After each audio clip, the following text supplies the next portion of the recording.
রাঁধুনি আর জিরা বাটা দিয়ে অসাধারণ রুই মাছের একটা ঝোল। খুব সহজ ও সাধারণ কিছু উপকরণ দিয়েই একদম পারফেক্ট রুই মাছের ঝোল। নমস্কার, কেমন আছেন সবাই? আশা করি ভালো আছেন, সুস্থ আছেন। আমরাও বেশ ভালো আছি। আমার চ্যানেলের নতুন একটি ভিডিওতে সবাইকে ওয়েলকাম। আজ হচ্ছে শুক্রবার, এখন বাজে 7:50। সবাইকে গুড মর্নিং জানিয়ে খুব সাধারণ আর সহজ একটা রুই মাছের রেসিপি শেয়ার করছি। তো পুরো ভিডিওটা তোমরা দেখো, স্কিপ করো না।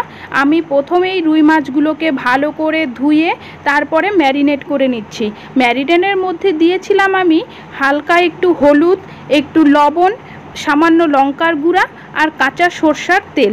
এগুলো দিয়ে মাছটাকে এপিট ওপিট উল্টে সুন্দর করে ম্যারিনেট করে রেখে দিব।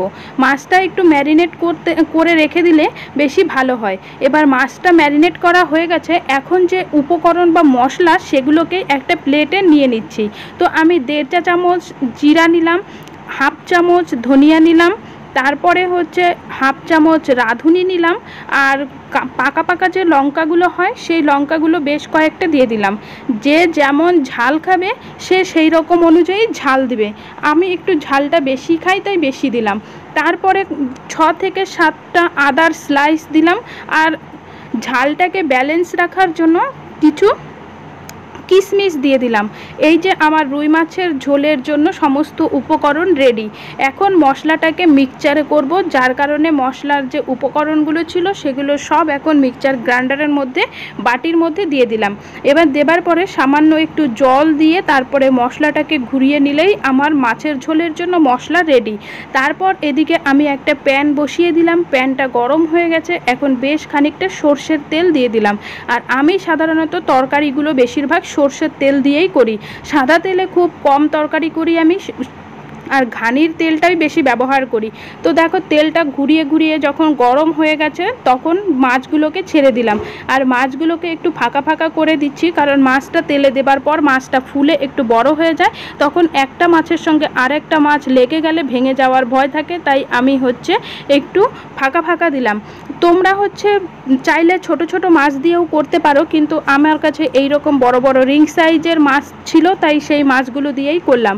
আর মাছের ঝোলের মধ্যে যে আলু দিব সেই আলুটা এইদিকে খোসা ছাড়িয়ে নিচ্ছি, আর ওইদিকে মাছগুলো ভাজছে। তাহলে সময়টা বেশি একটা লাগবে না, তাড়াতাড়ি হয়ে যাবে। এবার আলুর খোসাগুলোকে পরিষ্কার করে আলুগুলোকে দেখো লম্বা লম্বা টুকরো সাইজের করে রেখে ধুয়ে একদম পরিষ্কার করে রেখে দিলাম। তারপর এই যে মাছ ভাজাগুলো হয়ে গেছে, এখন মাছ ভাজাগুলোকে নামিয়ে দিচ্ছি। আর বড় মাছের লেজ কে কে খেতে পছন্দ করো তারা একটু কমেন্ট করে জানাবে। তো আমার তো মাছের লেজ খেতে ভীষণ ভালো লাগে, তাই আমি একটা মাছের লেজও অ্যাড করে দিয়েছি। তারপর আমি কড়াই বসিয়ে দিলাম। মাছ ভাজা হয়ে গেছে, আমি প্যানটা নামিয়ে দিয়েছি। আমি মাছের ঝোলটা কড়াইয়ের মধ্যে করব, তাই আমি কড়াই বসিয়ে দিলাম। কড়াইটা গরম হয়ে গেছে, তারপরে তেল দিয়ে দিলাম।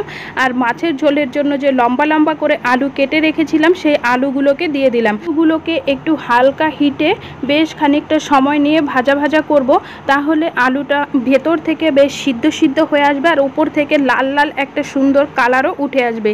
তো যাই হোক, আলুগুলোকে নাড়াচাড়া করতে করতে দেখো আমার এপাশ ওপাশ ভাজা হয়ে গেছে। এখন আলুগুলোকে আমি নামিয়ে দেব। আলু ভাজার পরে যে তেলটা থাকবে সেই তেলের মধ্যেই আমি মাছের ঝোলটা করব। তো তার জন্য আমি তেলের মধ্যে জিরা ফোড়ন দিয়ে দিলাম সামান্য কিছু। জিরা ফোড়নটা যখন হালকা লাল লাল হয়ে গেছে তখন আমি গোটা গরম মশলা দিলাম। গোটা গরম মশলার মধ্যে ছিল 2টো এলাচ, 2টো দারচিনি, 2টো লবঙ্গ আর 2টো গোলমরিচ। তারপরে একটা শুকনো লঙ্কা দিয়ে দিলাম, আর দিলাম 2টো তেজপাতা। বড় সাইজের তেজপাতাটা মাঝখান থেকে আমি ছিঁড়ে দিয়েছি। তারপরে যে পেস্ট করা মশলাটা ছিল সেই মশলাটাকে আমি দিয়ে দিলাম। এবার মশলাটা দেবার পর মশলাটাকে একটু নাড়াচাড়া করে নিলাম, না হলে নিচ থেকে ধরে যেতে পারে। আর গ্যাসের ভলিউমটা আমি কিন্তু লো করেই রেখেছি। তারপরে দিয়ে দিলাম পরিমাণ মতো লবণ, দিলাম পরিমাণ মতো হলুদ, দিলাম ব্যালেন্সটা ঠিক রাখার জন্য হালকা একটু চিনি। আর এদিকে টমেটো নেই আমার, তোমাদের কাছে টমেটো থাকলে টমেটো দিতে পারো। আমি টমেটো কেচার দিয়ে দিলাম বেশ 1.5 চামচের মতো। তারপরে যে মশলাটাকে সুন্দর করে করে মিশাচ্ছি। মিশানোর পর নাড়াচাড়া করব যতক্ষণ না মশলাটা থেকে তেল ছেড়ে দিচ্ছে আর মশলার যে একটা কাঁচা গন্ধ সেই গন্ধটা যাচ্ছে। দেখো কষাতে কষাতে মশলাটা আমার শুকিয়ে গেছে, জল শুকিয়ে গেছে। এখন আমি সেই ভেজে রাখা আলুগুলোকে দিয়ে দিচ্ছি। এবার আলুগুলোকে দেবার পর কিছুটা সময় নাড়াচাড়া করব যতক্ষণ না মশলাটা আলুর সঙ্গে আরেকটু ভাজা ভাজা হচ্ছে। তো তোমরা কে কে রুই মাছের ঝোল খেতে পছন্দ করো আর যারা যারা এরকম করে এখনও খাওনি তারা অবশ্যই একবার হলে ট্রাই করে দেখো।